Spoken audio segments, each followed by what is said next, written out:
Jornal em Foque. Apoio Miramar Empreendimentos Imobiliários. Inovando o futuro.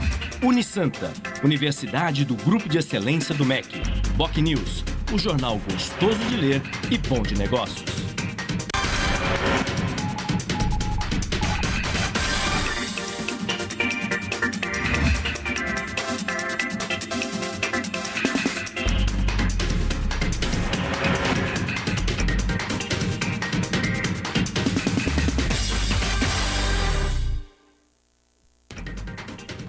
Olá, bom dia. Começa agora pela Santa Cecília TV ao vivo, mais uma edição do Jornal em Foque.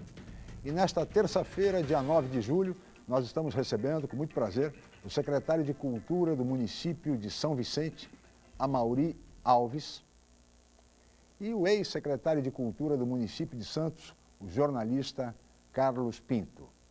Vamos conhecer agora as manchetes de jornais e dos sites com a jornalista Paula Paparelli. Bom dia, Paula. Bom dia, Chico. Bom dia a todos. O jornal A Tribuna traz na capa: termina a epidemia de dengue. Em Santos foi a pior da história, com mais de 9.500 casos. O cuidado agora é com a gripe suína. Na Folha de São Paulo, formando de medicina terá de trabalhar 2 anos no SUS. No Estadão, estudante de medicina terá de atuar no SUS. Médicos reagem. No Santa Portal, segurança na orla terá reforço no feriado prolongado em Santos. No site do Boc News, projeção para crescimento da economia cai pela 8ª semana seguida. No G1 Santos e região, embarcação fica à deriva com 5 pessoas a bordo. E no portal da UOL, mudança anunciada pegou universidades de surpresa. Chico. 8 horas e 6 minutos e este é o Jornal em Foque pela Santa Cecília TV ao vivo. Muito bem, e há exatamente 29 anos, no dia 9 de julho de 1984, exatamente às 11 horas e 8 minutos, Santos reconquistava a sua autonomia política e o direito elementar, básico, legítimo de eleger o seu prefeito e o seu vice-prefeito. Antes disso, durante 16 longos anos, a cidade viveu sob intervenção federal e governada por prefeitos nomeados. A partir de 9 de julho de 1984, no entanto, com a posse do primeiro prefeito eleito após a reconquista da autonomia, o saudoso e querido amigo Oswaldo Justo, Santos reconquistava a normalidade democrática e voltava a eleger os seus prefeitos. E depois de Justo, outros prefeitos foram eleitos pelo povo de Santos. Thelma de Souza, Davi Capistrano, Beto Mansur, por 2 mandatos, João Paulo Tavares Papa, por 2 mandatos, e Paulo Alexandre Barbosa, agora. Desde 9 de julho de 1984, daquela manhã, às 11 horas e 8 minutos, em solenidade na Câmara Municipal de Santos, no Paço Municipal, no Palácio José Bonifácio, onde funcionava a Câmara, no primeiro andar, naquela cerimônia, quando Justo assinou o termo de posse, foi coroada a luta de milhares de santistas, de milhares de democratas de Santos, que sempre lutaram pela devolução da autonomia que foi retirada pela ditadura durante 16 longos anos. No programa de hoje nós vamos tratar desse tema, vamos também falar a respeito de política, das eleições gerais, do movimento de ruas, do clamor das ruas e também, é claro, de política cultural, já que os nossos convidados são especialistas na matéria. Mas tudo isso vocês vão acompanhar assim que a Paula Paparelli nos apresentar as informações a respeito da previsão do tempo para hoje e também do movimento de balsas e estradas. Paula. Chico, a frente fria continua sobre todo o estado de São Paulo. A previsão para essa terça-feira, dia 9 de julho, é de chuva. A expectativa é de que o tempo melhore a partir de amanhã. A temperatura varia entre 16 e 20 graus em Santos e a Tábua das Marés. As ondas não passam de meio metro. Vamos agora às informações das estradas. O sistema Anchieta Imigrantes apresenta trânsito tranquilo. Está em vigor a operação 5x5, com as pistas norte da Anchieta Imigrantes para quem vai sentido São Paulo e as pistas sul da Anchieta e Imigrantes para quem vem sentido litoral. As rodovias Padre Manuel da Nóbrega e Cônego Domênico Rangoni têm trânsito normal até o momento. Desceram a serra 261 mil veículos até agora. Já retornaram à capital 215 mil e ainda estão no litoral 46 mil veículos. A operação subida entra em vigor a partir das 10 horas da manhã de hoje com o esquema 2x8. Apenas as pistas sul da Anchieta seguem sentido litoral. As demais demais pistas operam sentido São Paulo. E as balsas? A travessia entre Santos e Guarujá opera com 4 embarcações. O tempo de espera é de 10 minutos em ambos os lados. Guarujá e Bertioga opera com uma embarcação, com 20 minutos de espera. E você pode participar do programa pelas redes sociais. Envie sua pergunta pelo Facebook e Twitter através do Enfoque Jornal ou ainda por e-mail je@enfoquecom.com.br. Lembrando que você pode assistir o jornal ao vivo através do site Santa Portal ou acesse o nosso canal youtube.com/enfoquejornal. Chico. 8 horas e 10 minutos, participe do Jornal em Foque questionando os nossos convidados. Nós vamos agora para um rápido intervalo comercial e voltaremos em seguida.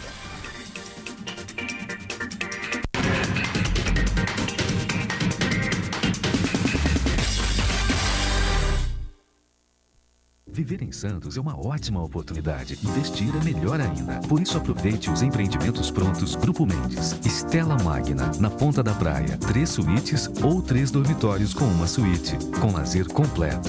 Prime Plaza Residence. 4 suítes. Lazer e sofisticação únicos no Gonzaga. Vista Mar Premium Offices. O empreendimento corporativo do futuro para você fazer sucesso agora. Grupo Mendes. Seu melhor investimento está aqui.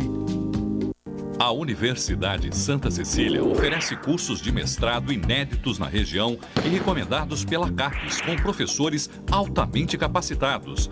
Mestrado em Ecologia e mestrado em Engenharia Mecânica. Aproveite descontos especiais e financiamento em até 36 meses. Inscrições abertas. www.unisanta.br/mestrados. Informações 3202-7100, ramal 7259. Universidade Santa Cecília. Há 50 anos, orgulho de gerações. Você procura informação com credibilidade? Aos finais de semana, você fica bem informado ao ler o jornal BOC News, semanário distribuído em residências, estabelecimentos e shoppings de Santos. E nas bancas de todo o litoral, pelo valor de apenas uma moeda. Além disso, durante a semana, você pode acompanhar as principais notícias da região no site bocnews.com e nas redes sociais, como o Facebook. Agora você fica sempre bem informado. Jornal BOC News. Gostoso de ler e bom de negócios. Apoiar a cultura é valorizar as nossas raízes, é dar valor à nossa gente. Preservar nossas imagens, nossas cores, é você fazendo parte da história. E aqui na Pinacoteca, todo este acervo precisa da sua ajuda. Empresas de todos os tamanhos podem ter o selo de Empresa Amiga da Pinacoteca. É fácil participar. Ligue 3288-2260. Apoiar a arte faz bem. Você ganha, porque a sociedade ganha.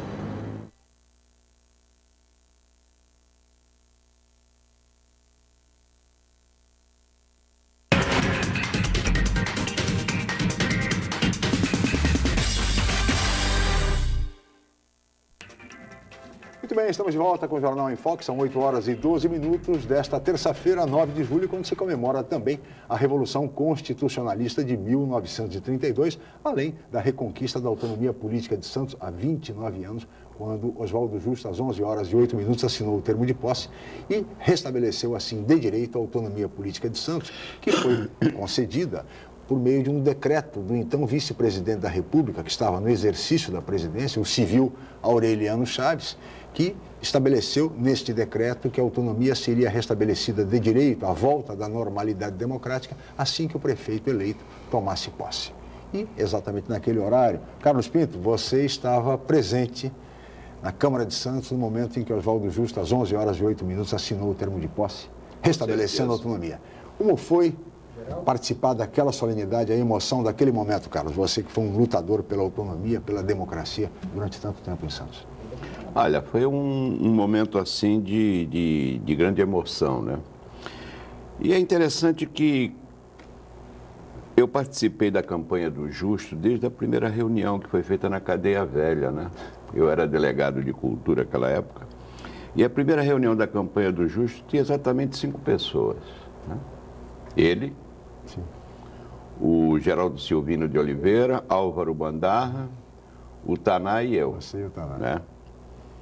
E ali se decidiu que ele seria candidato, né? Essa foi o resultado da primeira reunião. E começamos a trabalhar, né? E foi uma uma eleição interessante, né? Aquela, porque a gente não tinha dinheiro para a campanha, né? O nosso adversário principal, eu me lembro, naquela campanha, gastou mais de 2 milhões de cruzeiros na época, né? E nós gastamos 80 mil. Só que a nossa campanha era o famoso pé no chão mesmo, né? Andar, andar, andar o dia inteiro, à noite. E o interessante é o seguinte, né? Eu não acredito em essa coisa de pesquisa eleitoral. Desde aquela eleição, fiquei sempre meio cabreiro com esse negócio. Porque naquela época, um veículo da cidade publicou uma pesquisa, uns 3, 4 dias antes, né? Que dava a vitória de um dos adversários nossos, assim, por 20 mil votos de diferença. Uma coisa... E o mais interessante, eu estou revelando isso a primeira vez, hein? O mais interessante é que, no dia que saiu essa pesquisa, à tarde, um amigo meu de Guarujá me chamou se eu podia ir à casa dele. E eu fui. E lá tinha um outro cidadão que eu não conhecia, me apresentaram. E ele se apresentou como sendo o coordenador dessa pesquisa, né? E aí aconteceu um dado interessante. Ele me mostrou a pesquisa real, não aquela que foi publicada de acordo com quem pagou. E ali eu fiquei contestando algumas coisas para ver até onde era a realidade daquilo e dava uma margem de vitória do Justo, isto numa quinta-feira, se não me engano, antes da eleição, por 30 mil votos. Eu vim embora para Santos, fui para a casa do Justo e disse a ele, olha, você vai ganhar essa eleição por 30 mil votos. Ele não teve dúvida, chamou a mulher, disse, liga para o Paulo Assis, vamos internar o Carlos Pinto que ele enlouqueceu. Tudo bem. Meu recado está dado, saí e fui embora. Nós ganhamos por quase 28 mil votos. 28 mil votos. Né? O Justo teve 76 mil votos, porque naquela época não havia segundo turno. Não. Decidia-se a eleição, Mauri, no primeiro turno. E nós ganhamos a eleição por quase 28 mil votos e aconteceram... Aliás, aquela eleição foi realmente a grande eleição que aconteceu em Santos, porque hoje em dia não se faz mais o que se fazia antigamente, né? Eu sempre tive na cabeça que eleição só não vale uma coisa, é perder. Então, naquela eleição, valeu tudo, né? E aconteceram fatos interessantes que não dá para contar aqui. Agora, uma coisa interessante, secretário, é que exatamente aquela eleição foi uma eleição solteira, única, extemporânea em todo o Brasil. Com certeza. Foi no dia 3 de junho de 1984, uma eleição única que teve, inclusive, cobertura da grande mídia nacional, não havia ainda TV regional, e eu lembro que a Rede Globo cobriu essa eleição todos os dias em Santos, porque a eleição foi no dia 3 de junho, o Justo venceu por 76 mil votos, enfim, uma vitória consagradora do Justo, e que depois fez uma administração irrepreensível, como se sabe. Mas, Amaury, eu queria também, você, em São Vicente, você é secretário de Cultura, e é interessante que naquele período, né, Amaury, São Vicente elegia o prefeito, Guarujá elegia o prefeito. Só Santos e Cubatão, que eram áreas de interesse da segurança nacional, não elegiam o prefeito. Você lembra bem daquela época, Mauri? Bom dia, muito obrigado pela sua presença. Bom dia. Lembro, e logo depois eu, inclusive, assumi a minha primeira função como gestor público, como chefe de departamento de cultura, com o Reis. Isso foram, acho que uns 2 Reis anos. De São Vicente. Uns 2, Antônio Fernando dos Reis. Eu era bem jovem, né? E tive a minha primeira experiência no setor público. E Santos sempre foi uma cidade efervescente, não só culturalmente, mas politicamente. Sempre foi um exemplo, desde muitos e muitos anos, sempre foi um exemplo para todo o Brasil, um exemplo de luta, pegando desde do José Bonifácio, no movimento pela independência. Santos sempre foi um exemplo, então eu tenho boas recordações desse momento. Já era militante do teatro, né? Já estava envolvido com o movimento cultural então você acaba se envolvendo com tudo e as coisas aconteciam de verdade em Santos. Você falou agora, Maurinho, em efervescência, e o Brasil vive um momento político muito interessante, um momento histórico, a população indo às ruas, há uma insatisfação geral, né? E, enfim. E eu queria que você, como militante do setor cultural, depois do Carlos Pinto, enfim, avaliassem esse movimento. Quer dizer, como é que você interpreta essa manifestação espontânea das ruas, essa onda de protestos, enfim, que se espalhou por todo o país, Amaury? Olha, eu vejo os 20 centavos como a gota d'água, né, que transbordou um copo que já vem cheio há muitos e muitos anos. A população se sente abandonada pelo poder público, e com toda razão, a população se sente insegura, as pessoas se sentem sem saúde, sem acesso. Hoje nós temos um caos administrativo geral no país, onde você não consegue nem ir e vir com tranquilidade para a sua casa. E foi a gota d'água, foi algo que explodiu. E no momento em que as redes sociais têm uma força gigantesca, daí essa quantidade imensa de pessoas se manifestando e cada um se manifestando contra aquilo que mais o desagrada. Então foi algo e é um momento histórico, é um momento muito importante para fazer todo gestor público parar para avaliar e pensar, inclusive com as eleições do próximo ano, sim, que eu tenho certeza que vão apresentar que será, essa próxima eleição será um reflexo deste movimento todo. Eu acredito numa grande renovação, numa grande mudança política que está por vir, porque o povo desta vez mostrou que tem força e os governantes entenderam sim que o povo insatisfeito pode e deve mudar e deve travar e deve parar o país, desde que seja de uma forma não violenta, de uma forma pacífica, tem todo o direito e demorou muito para acordar. Carlos Pinto, como é que você avalia esse movimento, essa onda de protestos, enfim, essa mobilização? Você acha que vamos ter reflexos disso nas eleições gerais do ano que vem? Olha, eu não acho que seja apenas nas eleições, eu acho que no país como um todo. Essas manifestações me lembram lá atrás, o tempo que a gente fazia nossas passeadas contra a ditadura pela Avenida São João, e aqui em Santos sim, mesmo. Outro dia estava vendo umas fotos de uma passeata nossa ali pela General Câmara. Eu acho o seguinte, o povo cansou, né? Cansou de ser roubado,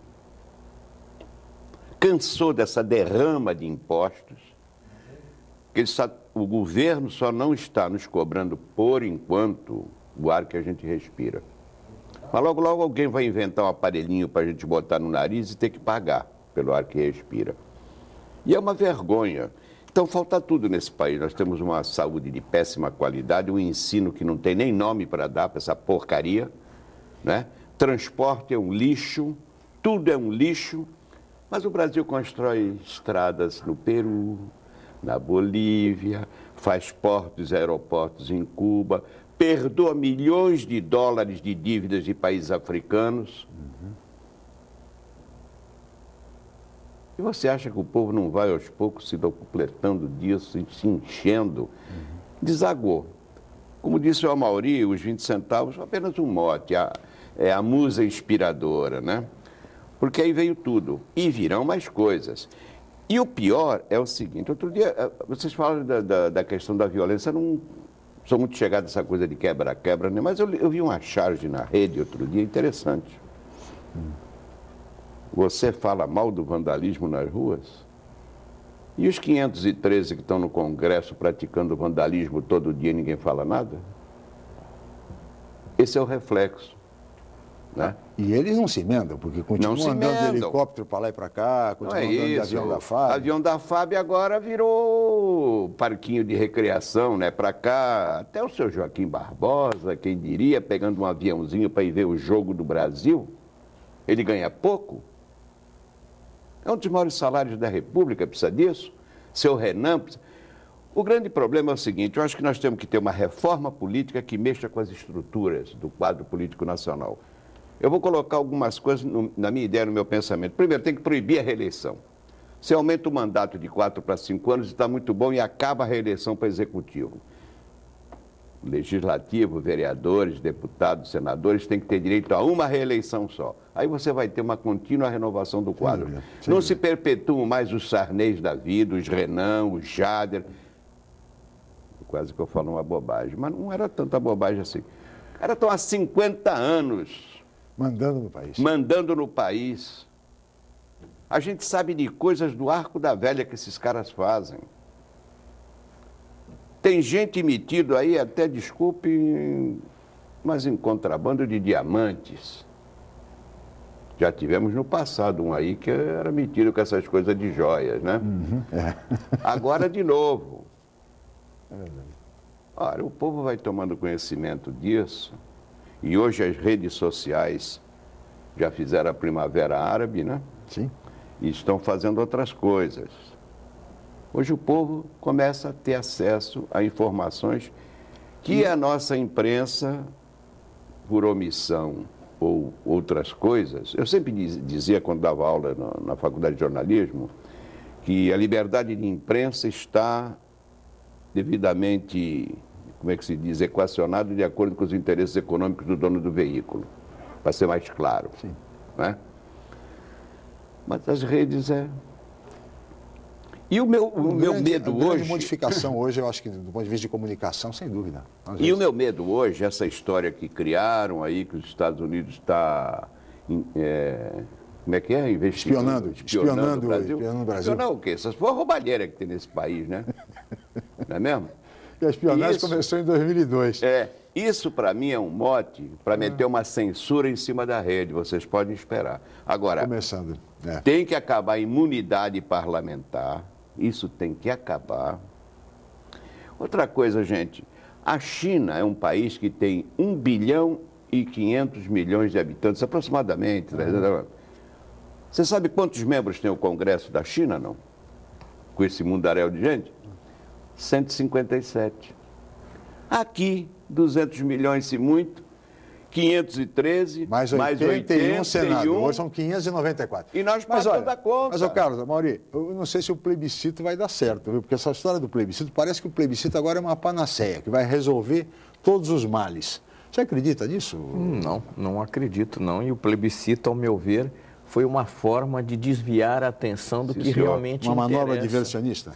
Sim, porque ninguém pediu plebiscito, a população não estava na rua pedindo um plebiscito. A população quer mudança.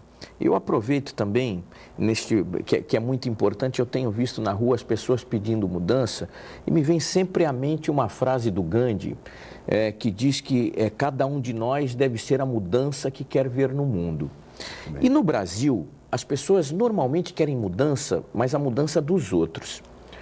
E elas se esquecem que elas precisam mudar. É verdade. Então, nós falamos e questionamos e cobramos muito a questão da corrupção por parte dos poderes aqui no nosso país, mas nós nos esquecemos que a população tem, sim, uma grande responsabilidade e culpa por isso. Eu vou citar um exemplo simples. Quem não conhece ou não tem um amigo que não tenha subornado um policial na hora que foi parado numa blitz? Quem não conhece ou não tem um amigo que tenha ficado com um troco que lhe foi dado a mais no supermercado, por ele considerar aquilo, isso foi um erro da pessoa, eu não tenho nada a ver com isso? Quem não conhece um amigo que abre a janela do carro e despeja o seu lixo para fora, repassando um problema que é seu para as outras pessoas? Então, é muito fácil se falar em eu quero mudança, mas na mudança do outro, sem olhar para o seu umbigo. E o brasileiro está muito habituado ao famoso jeitinho, tudo tem um jeito, e ele quer mudança sim, mas desde que a mudança seja com os outros. E essa mudança, este momento é um momento muito especial aqui no Brasil e que deve também servir de reflexão para as pessoas entenderem que elas precisam mudar a sua forma de agir. Porque muitas das pessoas que estão na rua hoje, que estiveram na rua nas manifestações, na próxima eleição, chega alguém com R$50 ou R$100 pedindo apoio para tal candidato, e a pessoa, então, vou dizer, em troca daquele recurso, ela vai votar em determinada pessoa, reclamando depois que os políticos que estão ocupando os cargos, tanto no executivo quanto no legislativo, são corruptos. Mas, durante a eleição, ela, por bem, achou que por um determinado favor, sim, ou por... Então, a mudança, o momento de mudança... Exatamente. Sem dúvida nenhuma. E é por isso que educação é absolutamente fundamental em todo e qualquer país. Um país só avança, só realmente vai para frente mediante a educação. Nós vamos para um rápido intervalo, voltamos já com o Jornal em Foco.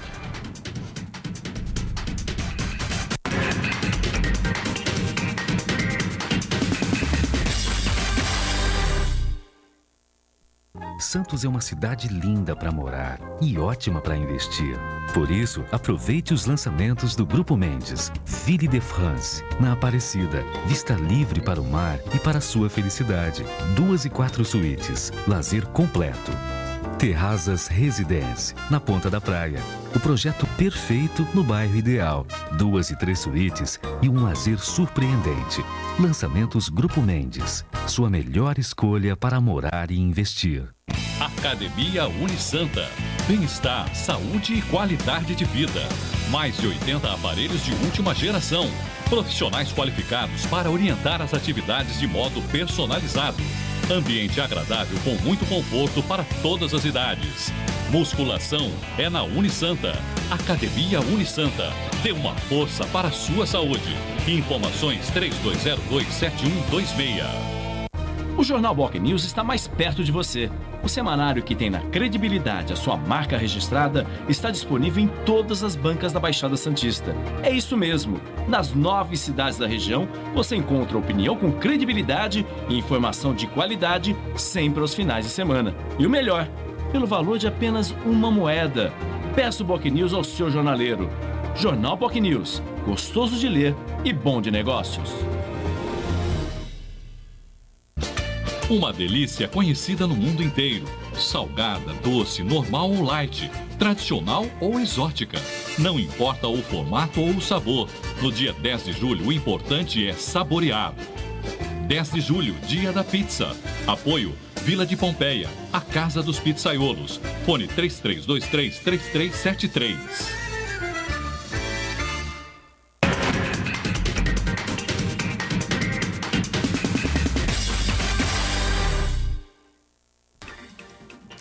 Muito bem, estamos de volta com o Jornal em Foque pela Santa Cecília TV ao vivo nesta terça-feira, dia 9 de julho, são 8 horas e 33 minutos e nós estamos recebendo o secretário de Cultura do município de São Vicente, Amaury Alves, e o ex-secretário de Cultura de Santos, jornalista Carlos Pinto.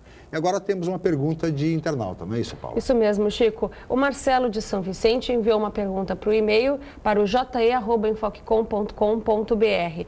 Ele pergunta para o secretário Amaury Alves. Amaury, quando vai ficar pronto o Teatro Municipal de São Vicente? Boa pergunta. Era para ter ficado pronto o teatro em 2011, para ser inaugurado. Essa atual gestão herdou a obra inacabada, com uma série de problemas, mas como já foi divulgado, inclusive pela empresa que está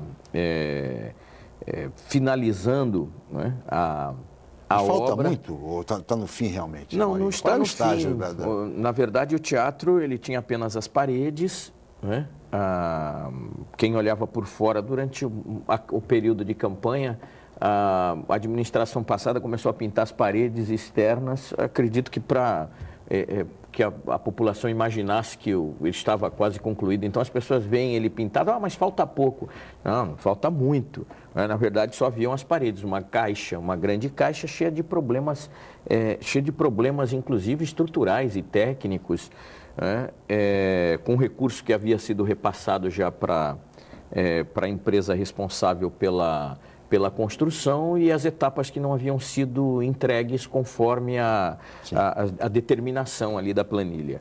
Mas a informação que eu tenho, veja, o teatro ainda não foi entregue para a Secretaria de Cultura. Para a Secretaria de Cultura, ainda está com obras, mas que até o final do ano a obra esteja concluída.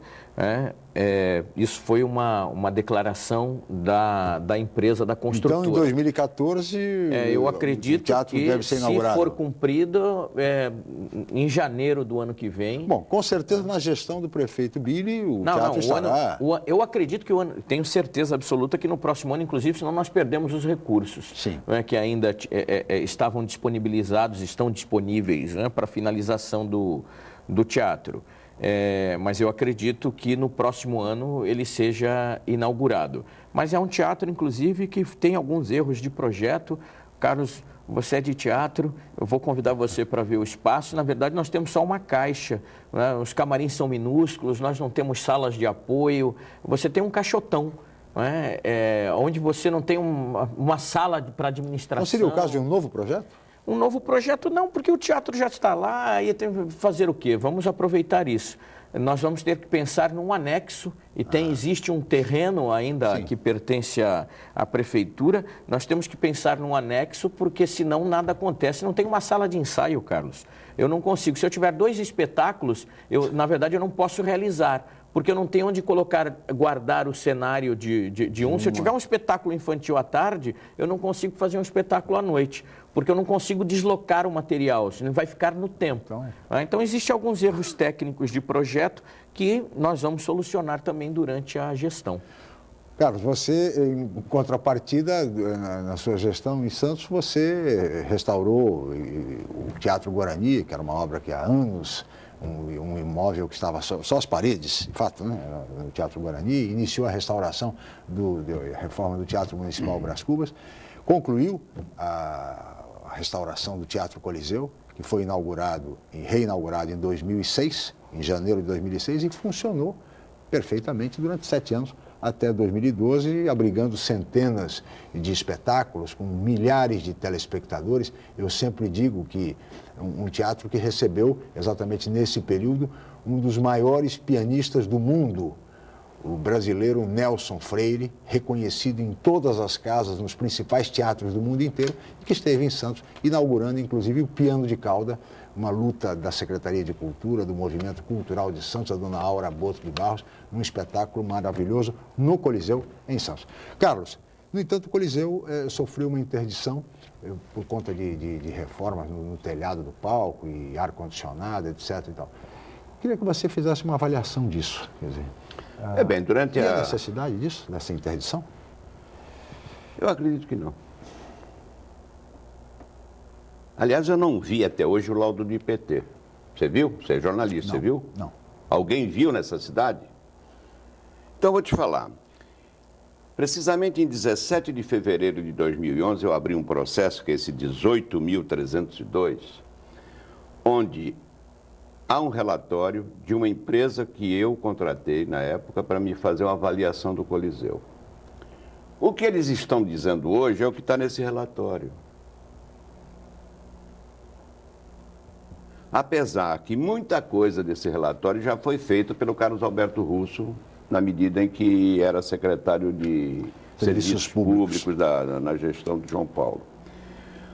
Porque ali o que há o Coliseu é um erro de concepção de projeto, né? Eu acho o seguinte, você tem que ter humildade. Não sabe? Pergunta para o cara do lado que ele pode saber. Sim. Então ali foi cometido um erro, principalmente um erro técnico naquilo que a gente chama de caixa, né? Que é o palco. Não se faz telhado daquele jeito em palco. Ele tem que ter caída e um escoamento de água. Então aquilo vira uma piscina quando chove. A água vai para outro lugar. Mas isso não tem nada a ver com o telhado de todo o Coliseu? Não. Ali são dois. O telhado do palco. Vamos relembrar, o Coliseu, quando passou para a prefeitura, ele não tinha caixa mais. Aquilo foi tudo demolido, era um posto de gasolina. Já não havia palco. Não havia palco, nada. Foi tudo para o chão. Foi tudo refeito, né? Só que o telhado, a concepção dele é errada, né? Te falo isso pelo seguinte, durante anos... O telhado do palco, é bom frisar que é o telhado do palco, que não tem nada a ver com o telhado da casa de todo o teatro. Não, nada a ver. Eu, durante anos, trabalhei no Conselho Estadual de Cultura, na Comissão Estadual de Teatro, fazendo o quê? Fiscalização de construção de teatros no interior pelo Estado, que era um projeto que veio desde o Ademar de Barros e outros governadores seguiram. É por isso que está sendo convidado para ir em São Vicente, pelo Amauri, para olhar o teatro dele lá. Então, tinha um cara, eu não me lembro o nome dele, um rapaz, um senhor, que já deve ter falecido, o cara era até semi-analfabeto, mas entendia muito de palco, de teatro de caixa. Foi ele que construiu o TBC. Foi ele que fez o Sérgio Cardoso. Você vê a diferença de TBC para Sérgio Cardoso. E esse cara que era o nosso consultor nessas obras pelo interior. Por exemplo, Sertãozinho, Franca, Ribeirão Preto, Rio Preto, Ituverava, Bauru, Presidente Prudente, São José do Rio Preto, Santos. Porque ele conhecia muito. Então, o Coliseu, quando eu cheguei na Secretaria em 2001, que eu fui visitar as obras do Coliseu, eu anotei uma série de erros. Eu tive algumas discussões, assim, até acaloradas com o pessoal da construtora que ganhou aquela licitação, que foi uma pena, porque quem ficou em segundo naquela licitação foi a Spenco, que realmente conhece de restauração e tem uma associação com uma construtora italiana que é só dessa área de reconstrução, de restauração. E os caras não sabiam nada, absolutamente. Porque não se, olha, nunca vi urdimento de palco. O urdimento é aquela parte de cima, onde vão os roletes para segurar. Eu vou falar termos aqui, que tem uns secretários aí que não sabem nem o que quer dizer, né? Bambolina, rotunda, perna. Será que sabe? Então, fizeram aquilo de ferro, é um erro. Porra, você trabalha com alta tensão dentro de uma caixa, num teatro como o Coliseu. Desencapa um fio, coitado que for ter que subir aquela escada, pode ficar lá. Na época eu propus, já que não dá para trocar isso, pô, vamos emborrachar tudo, não foi feito. Telhado, eu falei, não foi feito. Até que me pediram para não encrencar mais com os cidadãos daqui, né? Porque eu fui chamado 2 vezes, porque ele ia lá reclamar. Então, não era da minha alçada realmente. Eu estava apenas querendo ajudar. Agora, a concepção de projeto é que está errada. Principalmente da Caixa.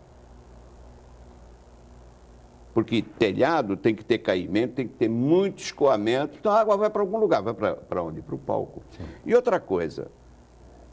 Então tudo isso que hoje estão aí, que o Coliseu, que... Em 2011 eu já estava denunciando isso. Se as pessoas não têm o cuidado de ler, são analfabetos, o problema não é meu. Isso poderia ter sido e pode ser resolvido sem que haja necessariamente a interdição do teatro. E eu vou te provar por quê. Porque eu sei que a orquestra continua ensaiando lá, o corpo de baile ensaia lá. Queriam transferir a escola de artes cênicas para lá. Ou seja, os alunos da escola podem morrer afogados lá. Porque eu não sei de onde é que o cidadão aí tirou essa ideia que ia cair 50, 100 mil litros de água para afogar todo mundo. Isso é uma coisa idiota, né? E outra coisa. Tudo podia ser feito, principalmente numa época dessa que não precisa de ar-condicionado, você podia estar trabalhando nele, com o teatro funcionando. Não vai poder trabalhar a hora que for mexer no palco, no telhado do palco, porque ele precisa ser trocado, não é reparado, não. Ele tem que ser trocado. Muito bem. Agora, foi um erro de concepção. Quem fez está aí, com a boca fechada, que também tem seus erros lá na Casa da Frontaria Azulejada. Não é mesmo? Agora, nós deixamos, além do Coliseu, do Guarani que você situou, que as pessoas diziam que eu e João Paulo éramos loucos de querer pegar aquele matagal ali e transformar num teatro. Está lá. Sim. Programado para 36 meses de obras, fizemos em 22, tranquilo, sem um tostão do município. Porque o Coliseu também entra nesse outro erro, né? O planejamento econômico, de viabilidade econômica para a obra, foi mal feito, né? Então nós deixamos, por exemplo, o Centro Cultural do Morro de São Bento, deixamos o Centro Cultural da Zona Noroeste quase pronto, restauramos a Casa do Trem, fizemos várias obras no Centro Cultural Patrícia Galvão, que desde a sua inauguração nem um prego na parede tinham colocado. E é um centro que precisa de manutenção permanente. Qualquer teatro todo, precisa, até pela, qualquer pelo casa seu, precisa, pelo seu tamanho. A sua casa precisa. É verdade. Então, eu acho o seguinte, quem não sabe, é aquilo que eu digo, quem não tem colírio usa óculos escuros, né? Amaury, agora vamos falar um pouco de São Vicente e das iniciativas nesses primeiros 6 meses. É pouco tempo, apenas um primeiro semestre, mas que balanço você faz exatamente da atuação da Secretaria, das realizações, das iniciativas e quais são os planos principais da Secretaria de Cultura? Nós temos uma política cultural muito bem pensada para a cidade, onde nós estamos atuando e vamos atuar em 2 segmentos de forma muito contundente. Um é na formação do jovem, através de ações culturais. Sim. Então, através das nossas oficinas, através de todos os nossos eventos, nós estamos preocupados e vamos oferecer oportunidades, porque, como nós já falamos aqui, o grande responsável pela mudança no Brasil será a educação e a cultura. A educação informa e a cultura transforma. Sim. Então, nós temos experiências muito positivas, resultados muito positivos do envolvimento do jovem com o movimento cultural, que são capazes de transformar a realidade. Não que as outras idades serão colocadas de lado de forma alguma, mas é um investimento no jovem. As nossas ações estão muito focadas para o jovem. E a outra área de atuação nossa é na estruturação de quem produz cultura na cidade, do produtor cultural e do artista. São Vicente, como eu venho falando em todas as nossas reuniões setoriais, que estão acontecendo todas as semanas. Toda semana nós temos, inclusive, acho que a Secretaria da Cultura é uma secretaria fora de sintonia porque nós funcionamos das 8 da manhã até 6, 7 horas da noite, sem parar, todos de segunda a sexta, mais as ações de final de semana e as reuniões setoriais que nós procuramos fazer durante a noite, porque sabemos que é complicado reunir as pessoas durante o dia por uma série de... Claro. Então, fazemos essas reuniões às noites. Todas as noites temos conseguido reunir, todas as semanas temos conseguido reunir os diversos setores produtores de cultura na cidade. São Vicente é uma cidade que tem cultura, sim, é uma cidade que tem talentos, claro, mas que não tem um movimento cultural. Existem pessoas atuando em separado que não se conectam.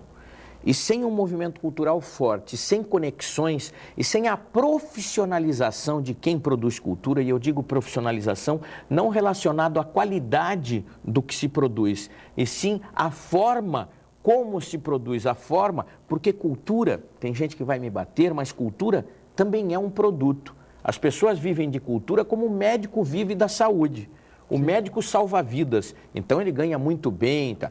O da cultura, as pessoas têm Não, a cultura, ele trabalha na cultura e não precisa ganhar, porque é cultura. Então, com cultura, a pessoa não ganha. Claro, cultura não come, é algo nobre. Cultura é outra. E aí eu digo, e as pessoas vão fazer, vão produzir, vão criar de que forma? De que forma, é verdade. Então, mas esse não é o papel da Secretaria, exatamente, de buscar essa conexão? É o que nós estamos fazendo. Então, é o que nós estamos procurando fazer através dessas reuniões. Nós já, inclusive isso já aconteceu, nós fizemos reuniões com contabilista explicando como se monta uma microempresa individual, porque sem CNPJ hoje ninguém trabalha. Nós já fizemos reuniões com associações culturais da região bem-sucedidas, que foram conversar com as pessoas e os produtores da cidade, mostrando o que eles já conseguiram. Nós temos associações culturais aqui e ONGs que conseguem movimentar dentro da área da cultura milhões, isso aqui na Baixada, milhões, e são milhões que são revertidos para o munícipe, em projetos, em ações que o morador da região é beneficiado. Verdade. Então, nós estamos muito focados nisto. E com isso já conseguimos realizar uma grande quantidade de ações, gastando pouquíssimo, não é? Foi o caso da encenação, que nós realizamos sem recursos do município, inserindo grupos já produtores de cultura da cidade. Recentemente o festival, que terminou agora no final de junho, o festival de quadrilhas juninas, onde nós reunimos milhares e milhares de pessoas durante os 18 dias do evento. Começamos agora em São Vicente o festival Dança São Vicente, na área de eventos do Itararé, onde estamos reunindo todos os dias uma grande quantidade de pessoas. Está todo mundo convidado, né? Todo mundo, e todo dia nós temos ações lá de formação, ações, um espaço para que os produtores na área de dança possam mostrar o que estão fazendo e de entretenimento também, porque nós temos bailes todas as noites com dança de salão, música ao vivo. Daí uma ótima opção, não apenas para os vicentinos, mas para todos os santistas e todos os moradores da região metropolitana da Baixada Santista. Nós vamos para um rápido intervalo, voltamos já com o Jornal em Foque.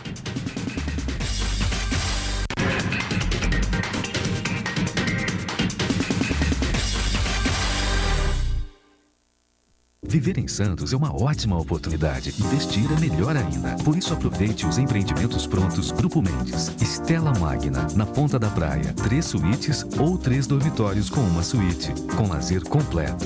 Prime Plaza Residence. 4 suítes. Lazer e sofisticação únicos no Gonzaga. Vista Mar Premium Offices. O empreendimento corporativo do futuro para você fazer sucesso agora. Grupo Mendes. Seu melhor investimento está aqui. Excelência é ter tradição de mais de meio século. É ter a única mini refinaria de petróleo em operação do país. Excelência é ter um campus unificado e bem localizado. É estar entre as universidades mais procuradas por empresas, em busca de estagiários e recém-formados.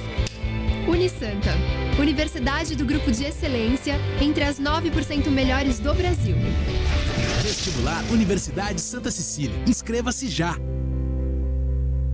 Você procura informação com credibilidade?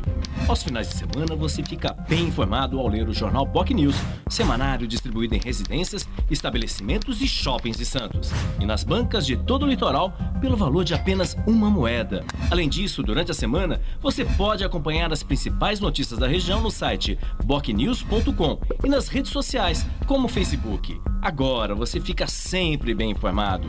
Jornal BOC News. Gostoso de ler e bom de negócios. Deixe sua festa ainda mais gostosa com a Sabor em Dobro. Experimente nossos doces e salgados com gostinho de comida caseira e conheça os nossos kits. Delícias que fazem a alegria da sua festa com sabor e economia. Comemore o seu evento no Espaço Buffet Sabor em Dobro.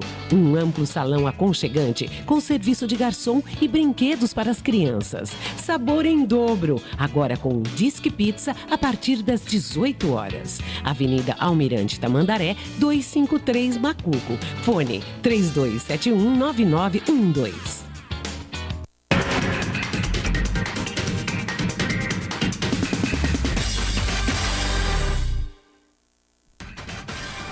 Muito bem, estamos de volta com o Jornal em Foque desta terça-feira, 9 de julho. Nós hoje estamos recebendo o secretário de Cultura de São Vicente, Amaury Alves, e também o ex-secretário de Cultura de Santos, jornalista Carlos Pinto. Aliás, Carlos, tem aqui duas colocações para você. Nós recebemos aqui um e-mail que nos foi encaminhado pelo ex-prefeito Papa, João Paulo Papa. Muito obrigado, Papa, pela audiência qualificada. E ele diz aqui que feriado paulista, ele está em Santos e assistindo o jornal. Muito obrigado pela audiência, uma audiência diferenciada, qualificada. Bem. Ele manda parabéns a toda a equipe pelo programa, diz que lembra os bons tempos do Opinião da TV Mar, que tanto serviço prestou à nossa região. Mas o Papa faz uma pergunta para você, Carlos, que é o seguinte: você dedicou parte significativa de sua vida a apoiar e assessorar o prefeito Oswaldo Justo, um líder autêntico que sabia despertar o melhor nas pessoas com as quais convivia. É fato. Que impacto essa convivência teve na sua vida política e pessoal? E não estão faltando lideranças fortes no país, como Justo, como Ulisses Guimarães, nos dias atuais? Um abraço do Papa para você. E uma outra pergunta do jornalista Aldo Neto, para acrescentar. Carlos Pinto, qual a importância de Gastone Rigg e Mário Covas para a reconquista da autonomia na cidade? Muito obrigado, Aldo, pela sua participação no Jornal em Foque. Vou responder primeiro a do Aldo. Pois não. Rapidamente, a importância do Gastone é muito grande. Sim. Porque ele, na verdade, foi quem arrancou o decreto de autonomia do Aureliano Chaves. É verdade. Então, isso precisa sempre ser lembrado, isso faz parte da história de Santos. Né? Gastone foi o grande lutador, foi o grande representante dos anseios da população santista no Congresso. E esse crédito ele tem que levar sempre. Sem dúvida. Né?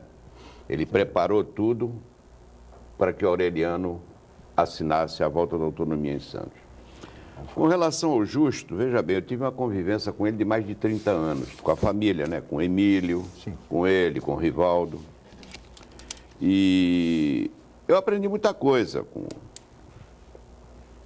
seriedade no trato com as coisas da vida pública, não confundir público com privado. Respeito ao erário, né? Respeito ao erário. Ter seriedade nas coisas. E o Justo, com aquela filosofia dele da macrobiótica. Zen budista. Zen budista. A gente aprende muita coisa, né? É verdade. Porque tem coisas simples dele que ele falava, né? Por exemplo, Ele repetia a exaustão aquele mantra zen budista que dizia assim: toda a facilidade cria dificuldade e toda dificuldade cria facilidade. Não há ditado mais certo, mais sábio do que esse. Basta refletir sobre isso. E outras coisas, né? Sem dúvida. E tantas outras coisas. Então, conviver com ele era... um permanente aprendizado. Ele era uma pessoa, por exemplo, você sabe, eu fui chefe de gabinete dele na prefeitura 1 ano praticamente, né? E tínhamos algumas trocas de gentilezas lá, quando eu não concordava com algumas coisas. Cadeiradas, eu sei, de cadeiras lançadas pela porta. E ele era uma pessoa... Não contra o Justo, viu? Era contra outras pessoas. É contra um legislador da época meio sacana. E o Justo é o seguinte, às vezes 2 horas da manhã, ele me ligava, estou indo aí na tua casa. Era um madrugador. 2 horas da manhã. Mas o que houve?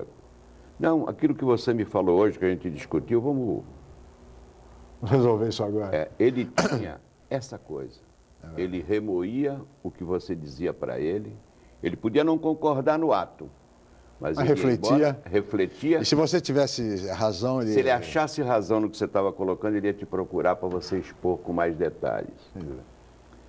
Coisa que você não vê hoje, né? Às vezes você fala com o executivo aí de prefeitura e tudo, você fala, olha, se liga porque lá adiante pode acontecer isso. Tu está vendo fantasma. É só promessa. Tá bom.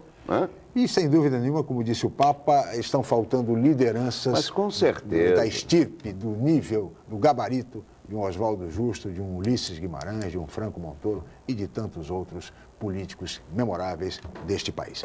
Amaury, nós já estamos nos aproximando, Carlos, do final do programa, temos muito mais a conversar, mas eu queria colocar ao Amaury o seguinte. Amaury, você lida com a Secretaria de Cultura, uma secretaria fundamental, e lida, evidentemente, com a falta de recursos, com dificuldades financeiras, que é comum a todos os municípios. Em que medida o Estado e a União têm ajudado São Vicente na área cultural? Tem ajudado ou não? Veja... Rapidamente, por favor. Eu tive uma reunião no Ministério da Cultura e eles se mostraram bastante solícitos ao que nós levamos, aos projetos. Eu acredito que, através do Ministério da Cultura, São Vicente consiga um apoio considerável para as suas ações. Inclusive, solicitamos o que nós... É que eu não quero falar antes de concretizar, mas fomos muito bem recebidos, eles estão nos dando uma atenção especial. Ótimo. Até porque a célula máter da nacionalidade precisa mesmo ser reconhecida. E o que eu digo também é que é necessário ter projeto. Muitas pessoas reivindicam recursos sem ter projeto. Então, nós temos projetos muito claros, e fomos atrás dos recursos que eu acredito que a partir do 2º semestre comecem a vir. E na medida que isso acontecer, por favor, nos informe aqui no Jornal em Foque. Com certeza, vamos informar. Foi um prazer recebê-lo, muito obrigado pela sua presença aqui no Jornal em Foque. Carlos Pinto, mais uma vez, muito obrigado pela sua presença, prazer recebê-lo. Tá certo? Obrigado, digo eu, por essa oportunidade e até uma próxima, né? Sem dúvida nenhuma. Nós estaremos de volta amanhã, às 8 da manhã, em mais uma edição do Jornal em Foque. Mais uma vez, meu muito obrigado e até amanhã.